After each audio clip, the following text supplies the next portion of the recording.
Well, well, well, welcome back to the Chinwag. The Long Island medium, Theresa Caputo, knows we have a lot of questions and some doubts, and she was kind enough to field all of our queries.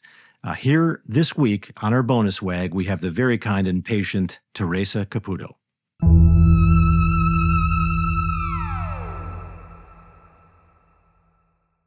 For the most part, you're dealing with positive experiences, but then I'm Correct. thinking, well, what about demons and shit like that? Like, what about the negativity? Do you believe in things like demonic possession or no? I do, but I don't deal with that, and I don't allow that to enter my space. I only channel, and I had this. I believe it was validated through a reading of mine once when, because what Spirit has shown me, when the souls leave the physical world, we are immediately greeted by our loved ones that have gone on before us. Then the soul goes through like a life review. It has to relive their life through our loved one's eyes. So if we hurt or disappointed someone, or if there are lessons that the soul could have learned, if they did things differently, they have to relive it through that person's eyes and feel what it was like for them. Then that's how the soul, they interpret it as they graduate to another level, dimension, however you want to interpret it. I did have once an instance in a live show where I was channeling this woman's daughter who was murdered by the boyfriend. And the daughter, I could see that she had a soul with her, but I couldn't feel anything. It was like below her. And I couldn't almost like lower myself to hear anything. So I knew I wasn't allowed to connect with that energy. And the girl said to me, tell my mom that he is sorry and remorseful, and he knows what he had done and what he had taken from her. And I struggled with that in that moment in these split seconds of, how am I going to say this to this person? And it's not my job to filter what I say. And I said it, and the woman replied, crying and saying, that's what I wanted to know when I walked in this theater. I asked my daughter that if there truly was a God, and if there was a heaven, and that if she was okay, that I wanted to know that. And here was something that I didn't want to say to this woman, but that wasn't my job. And I sit back and I say, you can't even make this up. You cannot, there is no way, out of thousands of people in that audience, and that woman heard what she said to her daughter. And I understand when people come to one of my live shows, they all walk in there, in the hopes of hearing from their loved ones. And they might even have a list of what they want to hear. But that's not the way that it works. Spirit gives us what we need to experience in that moment, not what we want. Yeah. I had a weird experience. Like, the sign thing fascinates me. I think Paul too, because I'm really interested in like Jungian archetypes, and are there signs and symbols from like the magic tradition that you see over and over again, the sun and the moon. But I had this experience where I was walking down the street on my way to work in downtown Chicago, and a brick fell off. They were doing construction. A brick fell off. It missed my head by like that much and bounced off this sort of awning that was right there and shot across the street. But when I got to the top to where my office was, I had a friend who's quite mystical, and he was like, you look kind of shook up. And I was like, yeah, this brick just missed my head and almost killed me. And he said, he's like, the universe is trying to tell you something. And for days I was like, well, what could it be? Like, what's the, break up with the girl, marry the girl, eat the oatmeal, don't eat the oatmeal? Like, how do you interpret the signs? Well, I interpreted that you were protected, that you should not have been injured, and that I felt that you were being protected. Okay, I like that interpretation. That's a very good interpretation. The other ones that are possible too. Yeah, how do I narrow it down? I guess I go to you. I don't know. I never had that. I was going to say, I would normally have said, are you Italian with the bricks? Interesting. Was someone a bricklayer?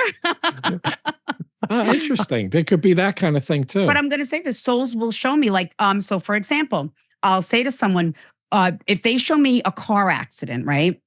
And the car is like completely mangled, and then they show me the person walking away.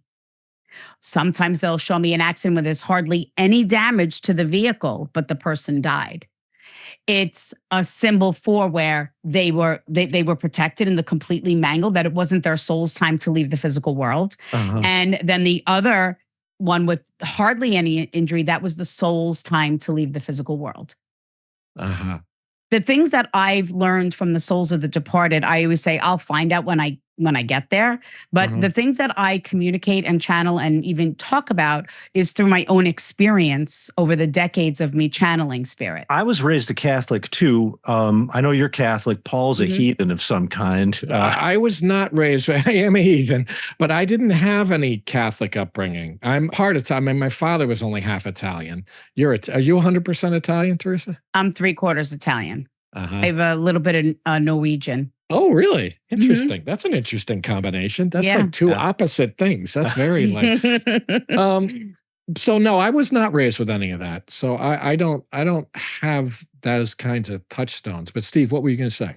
Well, I was just wondering, like, how do the Catholics, respond to your ability, to as a medium? Like, I think officially they're not happy, I'm assuming, but what kind of experiences have you had? Well, if you see behind me, I mean, I have Saint Theresa with rosary beads and yoga beads. I have the Buddha with rosary beads hanging. I believe in all faiths. I'm raised Catholic. I am a practicing Catholic, but I believe it's just important to have something, to have some type of faith and to believe in something. In my parish, everyone is very, very supportive of what I do. I really, unfortunately, no matter what we do in life, no matter who we are, what our profession is, there's always going to be some type of negativity or someone's going to have something negative to say about it. That's just how I feel. And I never ask someone to believe in what I do. I don't care if someone believes in what I do. I just want them to believe in an afterlife and to know that there truly is more to life than just here in the physical world. And more importantly, that their loved ones are still with them. And all those little things that go on around them that remind them of their loved one that has died. It's not a coincidence. It's not wishful thinking. Know that that's just a little hello from heaven. That's their soul letting you know that they are with you at that exact moment. And this leads me to the question I'm really interested to ask you. Are you afraid of losing the gift? Or do you fear that it might go away? Is it No. something, have you ever felt that it's like not quite there or anything like that? No, it's who I am. It's a part of me. It's my soul. It's just me. I'm being me. This is who I am. And so it's not something that can go away necessarily. I don't know. I don't have that answer. I don't know. Do I feel that? No. I feel that I will always have it because I respect it and I honor it with dignity and grace and respect. And my gift is always growing and I'm always learning and growing every day through my gift. That's interesting. That's something that I always think about artists actually too. I mean, it's like an artist, it's like if you got to treat it with respect, it's never going to leave you. You just have to nurture it. Do you ever feel like, do you ever have this worry that like it's not like you're going to wake up and not be able to act, but do you feel like your skills will slip away or something? You wonder, you worry. I mean, and there are literal things with an actor, like I just worked with a guy recently, older guy, can't remember his lines. It's not that he can't act. He can still act because when he does it, it's like, wow. But it's like, it's funny to watch. And you think to yourself, my gift, can I always hold on to my gift? Will my gift always be here? And for you, it's just interesting to me. But I mean, it's interesting, as you say, it's such a part of who you are. Whereas I guess sometimes I think of it as almost it's something separate from me, but it isn't really. It isn't separate from me. And things may happen like I'll start to forget my lines, but no, I think I'll always be able to do it. It's just, I don't know. It'll go in and out. It'll go up and down. But that's never happened with you, Theresa. You don't feel like sometimes it's waned. Sometimes it's always kind of been there. Yeah. My gift has always been there. Has it grown? Has it changed? Absolutely. And what people also don't realize, it has to also do with the person receiving the messages. If somebody's going to resist it, I don't have control over that. And that brings me back to a reading that I did. And this only happened once. Over 20 years ago, I had a gentleman come in, sat down, again, arms folded. And I was saying things to him. And I was giving my speech. And I said to him, I go, I don't know if this really is for you or if you're ready. And he said, no, I'm interested. I want to see what you have to say. I said, okay. So unfortunately, this gentleman had lost his wife and she had passed from a brain tumor.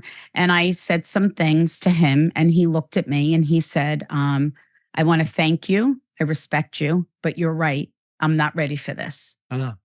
and he was crying, and he thanked me for sharing my gift, but he wasn't ready. That's interesting. Yeah, because when you did the reading on me, I have to say I was not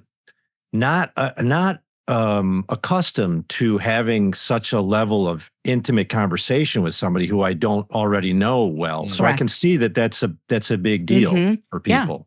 Yeah, it must be. But what I also love is when people, when they leave a reading from me, they'll say, I actually felt like I was talking to my loved one. Like I felt like I was talking to my mom. Like I felt like I was talking to my son or to my daughter.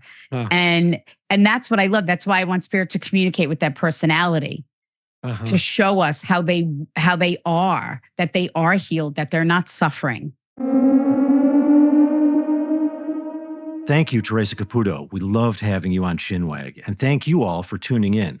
Don't forget to rate and review us on Apple Podcast. We still need your 5 stars. Check us out on Spotify and rate us on Spotify. Tell your friends, write to us, and we'll meet you here next time. Until then, wag on.